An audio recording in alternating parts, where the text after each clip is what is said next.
Hello, ladies and gentlemen, and welcome back into another edition of Keytime Sports. Please like, comment, share, subscribe to Keytime Sports right here on YouTube, Key City Sports right here on Instagram, and the Key on Millions.co. Here is my media feed. Here is my merchandise. We just rolled out new merchandise last month, and we are going to roll out new merchandise in the coming days. Here is our new logo, part of our rebrand, and we are going to start doing a merchandise launch in a few weeks. And here is my profile on millions.co so that you will know it's me. Give it, there it is. It just came up. So now, the topic at hand today is the NBA play-in tournament. NBA play-in tournament tipped off last night in Charlotte, and it was a downright entertaining game throughout the entirety of the game.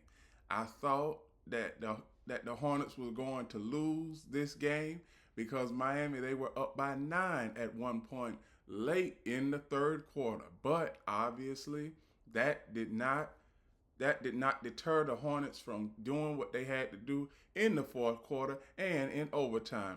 For the Miami Heat last night, Andrew Wiggins, 27 points. Bam Adebayo, 6 points. Khalil Ware, 12 points. Davion Mitchell, 28 points. Tyler Hero, 23 points. And Davion Mitchell, 28 points. Bench production for the Miami Heat. Simone Fecchio, 6 minutes, 0 points. Jamie Jaquez Jr., 13 points, 41 minutes. Norman Powell, 11 points, 19 minutes. Pelly Larson, 6 points in 22 minutes. Everybody else did not play because of coach's decision or an injury. With the Charlotte Hornets, now this was the Charlotte, now before I get into the Charlotte Hornets, they have really surprised a lot of people after their first, and I do mean their first 21 games. They were 6-15, and now they have another chance to play on Friday night to get to the playoffs. I'm going to say this. What the Hornets story started off this season being like storylines coming into the season for the Charlotte Hornets, can this team just look respectable? That's what it was. And then all of a sudden you get Con Knippel. Now Con Knippel, he did not have a good night last night. He only had 6 points. But Miles Bridges, Masa Batate, Brandon Miller, and LaMelo Ball, they also had pretty good games. But Con Knippel, if he is not the rookie sixth man of the year, or when it comes to 3-point awards, being one of the best 3-point shooters in the NBA, they need to give that to him. They need Con Knippel. He needs to get some award, whether he's rookie of the year, rookie sixth man of the year, something, because throughout the entirety of the season, not so much as last night, but throughout the entirety of the season, Con Knippel, his scoring production has helped the Charlotte Hornets in the midst of this run to get to the play-in tournament and hopefully to get into the playoffs. Bench production for the Hornets: Grant Williams, 5 points. Ryan Calibra, 6 points. Kobe White, 19 points. Josh Green, 0 points. Zion James, 2 points. Now let me get to the team statistics and as far as efficiency. Now both of these teams stayed in the 40s. As far as Miami Heat, they shot 48% from the floor, and the Hornets shot 44% from the floor. Free throws: 12 of 14 for the Miami Heat, 9 of 9 for the Charlotte Hornets. I mean, Charlotte Hornets could not miss from the free throw line last night, but there was one particular there was a couple of moments in the game. This was in the fourth quarter, and I'm going to show you all where these moments came from. But there were a couple moments in the game where I was saying where Miami, they had a 5-6 point lead, but I was saying, I'm like, the Hornets, they still not out of it. Even when the Heat were up by 6 points with under a minute and a half left, I'm saying the Hornets, they still were going to win this game. And as you all can see, when it comes to fast break points, not too many fast break points in this game. 17-5 in favor of the Miami Heat. Points in the paint, 62-58. But one thing that I can say is 3-point shooting for the Heat and the Hornets, it really wasn't great. 39% 3-point shooting for the Miami Heat and 32% 3-point shooting for the Charlotte Hornets. But I'm going to tell y'all something. Charlotte Hornets, another 2 or 3 years, the Charlotte Hornets are becoming a powerhouse, people. They are becoming a powerhouse because you got LaMelo Ball, you got Keiwond, and I didn't mention him earlier, but you have Brandon Miller, who has averaged 22 points per game. You got Keiwond, who has averaged 18 points per game, and you got LaMelo Ball, who has averaged 27 points per game. So this is the third youngest team in the NBA at 26 years old. 26 years old. So they are just creeping into the prime of this. They're just creeping into the prime of this team's vernacular and this team build, because Charlotte Hornets, they've had LaMelo Ball for 4 years, and it's getting to that point where it's like, okay, playoff contender. They starting to become kind of like you saw last night, play-in contender. Now let's see if they can make a move and get into the playoffs, and then, for seasons to come, be a playoff contender and become a Eastern Conference powerhouse like all these other teams that are in front of them have become. Now, I'm going to get to the last few minutes of the fourth quarter, and I'm going to just go right to halftime because it was really, really nice to see what was going on. Now, see this 3-point shot right here, I was thinking to myself, I'm like, okay, 12.3 seconds. And I was saying to myself, I'm like, Hornets, they need to get a 3-point shot. Somebody. But as this player got the shot and he let it go, I was hoping that he would make it. He did, and eventually it ended up going. That was Kobe White that made the 3-point shot. And here is Tyler Hero.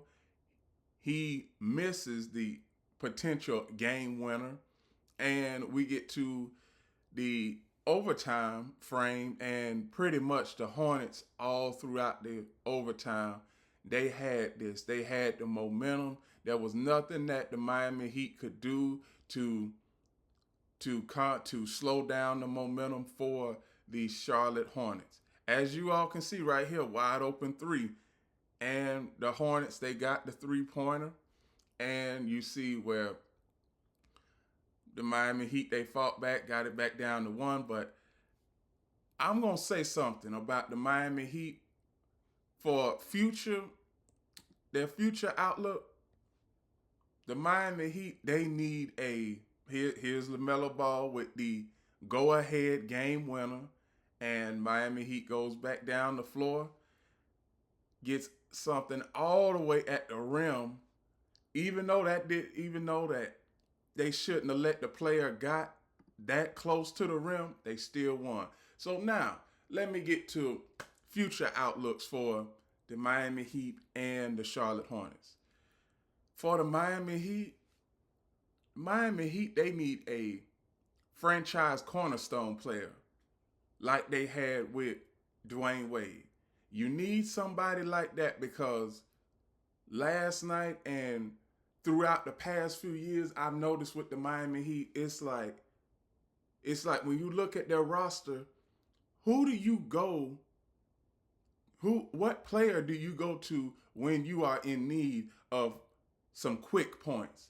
When you need a couple of threes, when you need a couple of baskets to margin the gap and keep the game and to keep the game in scoring and striking distance so that you can win a game. Tyler Hero, he's good in everything, but I've been noticed this.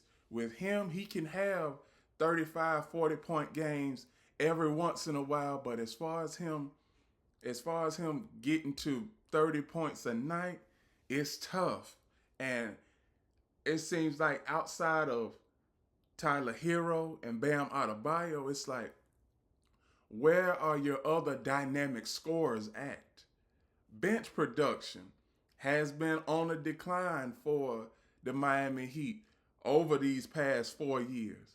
I believe this is their fifth or sixth time being in the play-in tournament bracket. So it's like the bare minimum for the Miami Heat over the past 4 or 5 years has been, we get to the play-in tournament and it's a successful season. But we all know that Miami, I can tell y'all something. Back in the day, let's just say 2011, 2012, 13, we were used to seeing Miami play in the playoffs and go to the finals. Now we get to this current era of the Miami Heat, we are just expecting Miami Heat. They are in the same boat as the Chicago Bulls.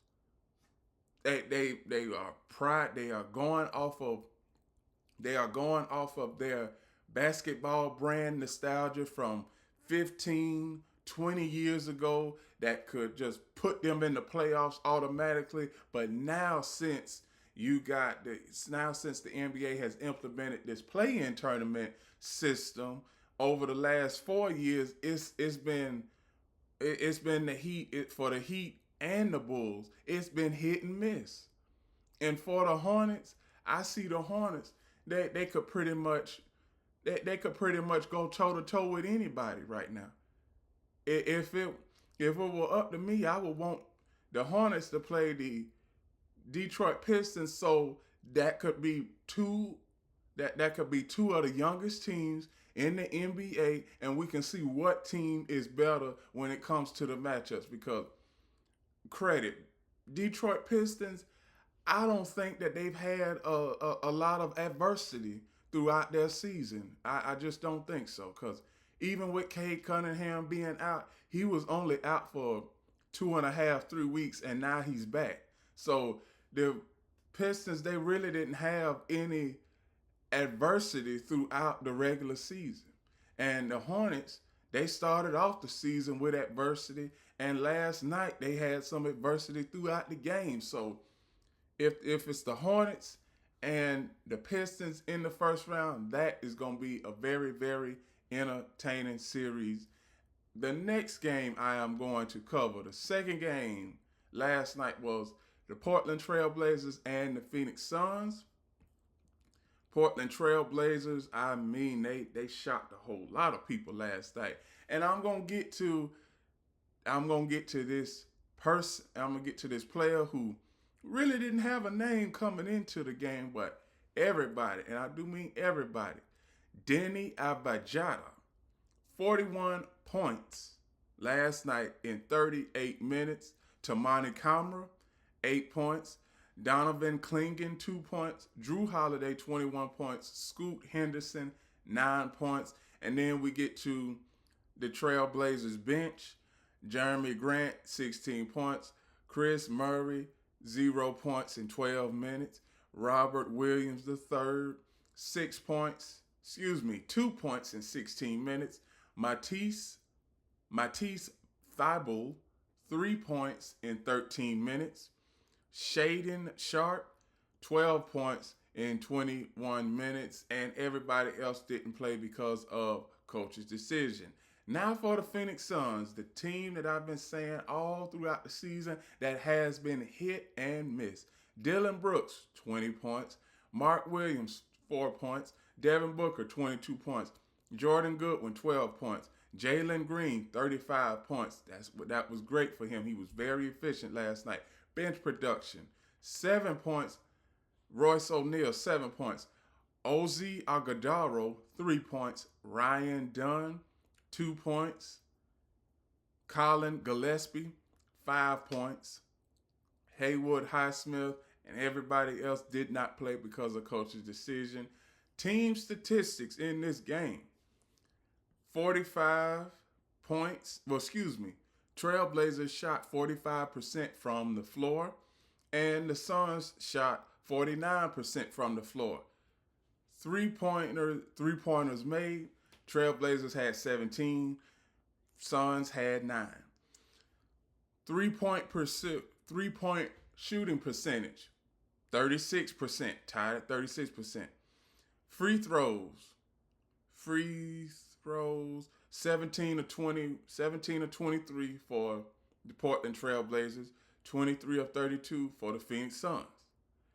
Then we get the rebounds, 42 to 38 in favor of the Trailblazers. Defense and offensive rebounds in favor of the offensive rebounds in favor of the Trailblazers, 13-9. Defensive rebounds tied at 29, assists plus 7 for the Trailblazers. Total turnovers, same amount of turnovers. Fast break points, there wasn't many fast break points in this game. Points in the paint, 40 to 36. Largest lead of the game was 14 for the Trailblazers, and largest lead was 11 for the Suns, for the Phoenix Suns. Now, when we get to, there was a specific point in this game where the Suns, and this is what I've been saying about them throughout the entirety of the season. You got an 11-point lead with 6 minutes left. You cannot let the Portland Trailblazers go on a 17-5 run to win the game. And that's exactly what they did. Started off with this 3 right here. And then they make another 3. Well, right there, make another 3. And it's back down to a 3-point game. And as you can see at the 6 minute mark of this game, it was an 11-point game. It was an 11-point game, was in favor of the Phoenix Suns. Now, just 3 minutes later, we get to a point where it's like the Phoenix Suns, they start to lose their grip, and Phoenix Suns after this, everybody thought that the game was pretty much in hand, but credit to the Trailblazers for fighting back and taking the lead right there. See, they took the lead right there, and the Suns, they couldn't shake anything. Now, everybody thought that this was a foul right here, but I'm going to show y'all. Look at this. This was not a foul, because as you all can see, let me go back. As you all can see right here, the guy didn't have his hands in the shooting area, and he just stood up like that. So he stood his ground, and the Portland Trailblazers, they came back down the floor. They made the shot and got fouled. So the point that I am making is that for the Phoenix Suns, can this team even finish a game? If you are up by 12 or 11 points with under 6 minutes left, you're supposed to win the game. You are not supposed to let your opponent creep back in, go on a 17-5 run to end the game. And that's exactly what it was, 17-5 run to end the game. And as you all can see, Phoenix Suns had trouble getting the ball in, and see, this play right here, I'm going to tell y'all something about this play. See, Devin Booker, he should have, when he got the ball, nobody was right there at the rim, even though that this player he's got both of his feet in the paint. I would have took the ball. I would have took the ball to the basket, got fouled, and made the 2 free throws. Cause I'm not letting the game come down to a 3-point shot. Even when I know that my team hasn't been shooting good from the 3-point line all night. See, even though even though right here where as you all can see right here, he's getting double teamed, somebody, and I believe Green, he should have came to the paint and made the basket. He shouldn't have shot. He shouldn't have settled for a three. Because in this case, I always say, if you down by 2 and you need a basket, why not go to the basket and get fouled and shoot 2 free throws? Now, if you are down 3 in this situation, then I could see where it's like you need to go for the 3-point shot. But in this case, see, Green, when Booker went into the paint, Green should have been coming in right away, got it, dunked it, and hey, it would have been a tie game. They would have won in the overtime, but obviously that did not happen. And as you all can see, pretty much the Suns, they pretty much lost it right there. So the Suns, after all of that, the Suns, they will be playing on Friday night against the winner of tonight's matchup between the Clippers and the Warriors. Now let me get on into the matchups for tonight in the play-in tournament. So now we got the matchups for tonight. We got Orlando Magic versus the Philadelphia 76ers. Right now, what I'm going to do is go to the Magic roster just so to give everybody a good refresher, because I know that throughout a long season, people tend to forget on who was traded and who is still remaining on teams. Jamal Mosley is the head coach for the Orlando Magic. And now, one thing that we are going to talk about is the Philadelphia 76ers. Now, one thing about this is Joel Embiid, he will not be playing in this game. He is nursing an injury, abdominal pain somewhere in his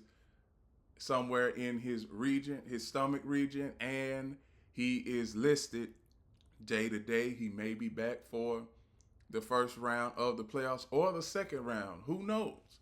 But we are all praying for Joel Embiid to have a speedy recovery, because we know without the Philadelphia 76ers, without him, the Philadelphia 76ers do not have a chance at going further into the playoffs. Now, once we get to play-in tournament key storylines, 76ers take on the Magic for a play-in game. Orlando Magic, 45-37, eighth in the Eastern Conference versus Philadelphia 76ers, 45-37, seventh in the Eastern Conference. Philadelphia, tonight, 7:30 p.m. Eastern Standard Time. 76ers are 1.5 points play-in tournament game. The 76ers and Magic meet to decide the 7th seed in the Eastern Conference. Bottom line, the Philadelphia 76ers and Orlando Magic meet in the NBA playoffs play-in tournament. The winner secures the 7th seed in the Eastern Conference. The 76ers are 27-25 in the Eastern Conference games. Philadelphia ranks 9th in the NBA with 16.9 fast break points per game, led by Tyrese Maxey, averaging 5.5. The Magic are 26-26 in Eastern Conference play. Orlando ranks 7th in the Eastern Conference, scoring 51.1 points per game in the paint, led by Franz Wagner, averaging 10.6 points. 10.6. The 76ers 76ers 12.3 made three-pointers per game this season, are only 0.2 more made shots on average than the 12.1 per game the Magic allowed. The Magic are shooting 46.4% from the floor field, 0.3% lower than the 46.7% the 76ers opponents have shot this season. Top performers: Quentin Grimes is scoring 13.4 points per game and averaging 3.6 rebounds for the 76ers. Maxey is averaging 21.3 points and 3.9 rebounds over the last 10 games. Desmond Bane is averaging 20.1 points and 4.1 assists for the Magic. Pablo Banchero is averaging 19 points over the last 10 games. Last 10 games, 76ers 6-4, averaging 118 points, 45.3 rebounds, 24.3 assists, 8.6 steals, and 5.1 blocks per game while shooting 47.9% from the floor. Their opponents have averaged 114.8 points per game.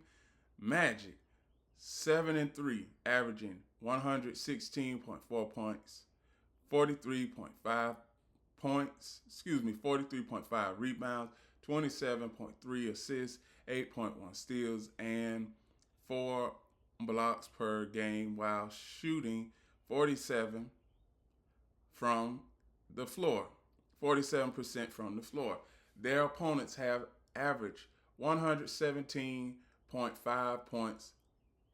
Injuries: Johnny Broom out, knee injury.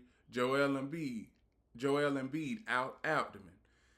Magic: Jet Howard, day-to-day ankle injury. Jonathan Isaac, day-to-day knee injury.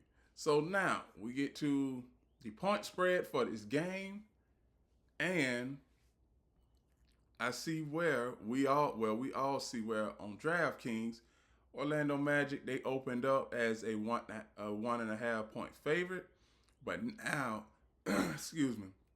now the spread has the Philadelphia 76ers as a 2.5 point favorite at home. Now, one thing I can say is we all know that the Philadelphia 76ers could possibly win this game. They could. And the 76ers, if they win this game, they would be facing the Charlotte Hornets on Friday night. That's who they would be facing. Now, do I think that if the 76ers win this game, do they have a chance versus the Charlotte Hornets? They have a fighter's chance, but we all know that long term, if the 76ers don't have Embiid during the playoff run, we all know that they are going to lose. They are going to lose in the playoffs. So I got the 76ers winning this game tonight, but I would not be surprised if the Orlando Magic won. So I got the 76ers winning this game. The next game I am going to cover is the Golden State Warriors and the LA Clippers. Now, Golden State Warriors, we don't know if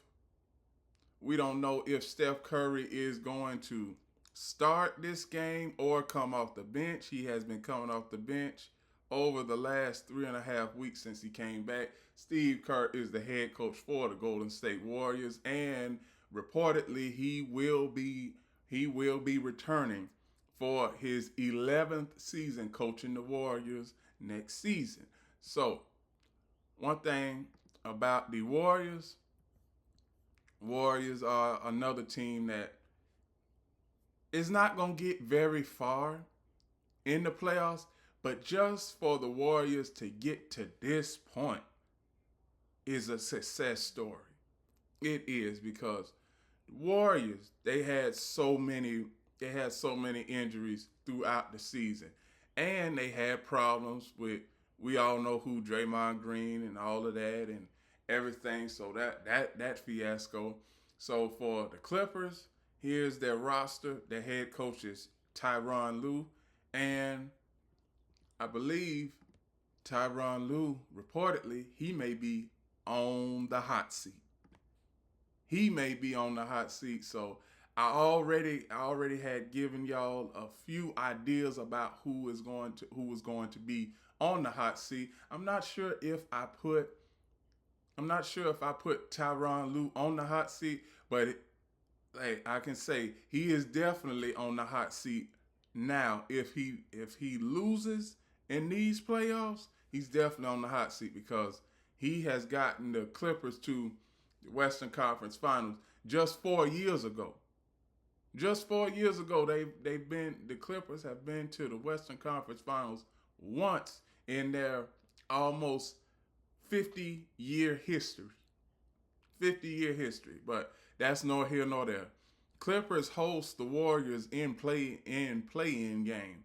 The Golden State Warriors 37 and 45, 10th in the Western Conference versus Los Angeles Clippers 42 and 40, 9th in the Western Conference, Inglewood, California.